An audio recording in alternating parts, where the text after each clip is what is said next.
মাত্রই ওই চর থেকে, দূরের চর থেকে যে মহিষগুলা নদী দিয়ে সাঁতার কেটে এসেছে, সেই মহিষগুলো আপনাদেরকে দেখাচ্ছি। অনেক সংখ্যক মহিষ। মহিষের জন্য আদর্শ স্থান হচ্ছে চরাঞ্চলগুলা, যেখানে মহিষের বাথান বলা হয়। এই বাথানগুলোতে মহিষ লালন পালন করা হয়। তেমন একটি বাথানে আমি এই মুহূর্তে আছি।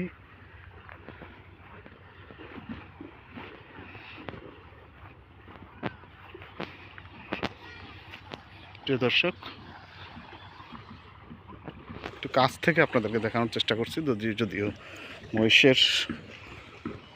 মহিষগুলো অত্যন্ত আক্রমণাত্মক হয়, মাঝে মধ্যে আক্রমণ করতে দেখা যায় কিছু মহিষকে।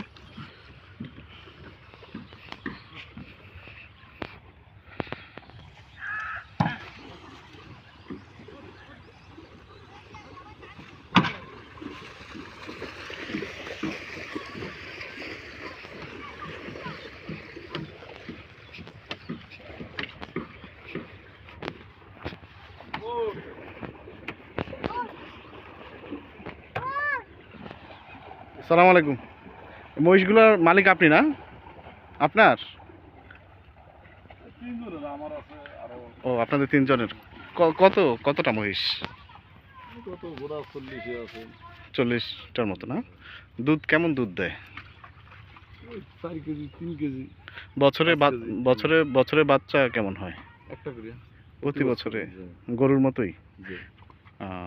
দুধ মানে একটা মহিষ কতটুকু গড়ে দুধ দেয়? ধরুন না 4-5 কেজি করিয়া এবারে দুধ দিলে 1 বছরে প্রায় মেলা দুধ নাই। আচ্ছা, মানে দিনে গড়ে কতটুকু দুধ দেয় সাধারণত? 1 লিটার দুধ দেয় একটা মহিষ? 3 লিটার দেয়। একটা মহিষ 3 লিটার দুধ দেয়? 3 লিটার 4 লিটার। আচ্ছা আচ্ছা আচ্ছা।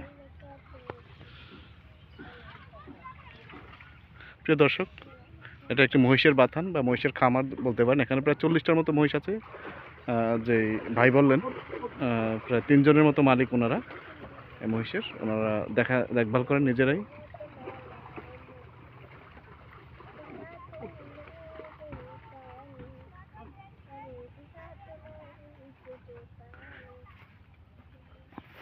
মহিষের তো আল্লাহর রহমতে কোনো রোগ বালাই প্রাকৃতিকভাবে তেমন একটা না, রোগ হইছে, খুরা লইছে।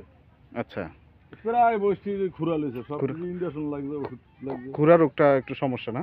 যে আপনি পানি টানি হইলে মানে কোনো অসুবিধা হয় কিনা? দেখা বন্যা হইলো, বন্যা টন্যা হইলে যদি শহরে থাকে তাহলে বাসে যাই গিয়া, যে আর যদি কুলে থাকে তো যদি আনতে পারে বন্যার আগে, তাহলে ওই বেরি আছে, বেরিতে নিয়ে উড়িয়ে রাউন যায়। এছাড়ার কোনো রাউনিয়ার লাইন নাই। আর রাত্রে বেলাতে এই জায়গায় থাকে না? যে রাত্রে চোর ডাকাতের তো কোনো ভয় নাই? ওই চোরের লিগেই তো চোরের তো লইছি চারিদিকে। প্রিয় দর্শক, দেখুন এখানেও চোরের ভয় আছে। আসলে ওনারা মহিষকে নিরাপদে রাখার জন্য এগুলা সাধারণত চরে ছাড়া থাকে, চরে বেড়ায়, ঘাস খায়।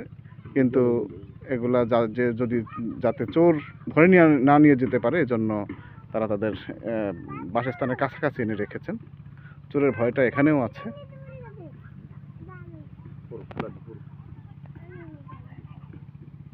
প্রিয় দর্শক, আজকের মতো এই পর্যন্তই। আপনারা ভালো থাকুন, সুস্থ থাকুন। আসসালামু আলাইকুম।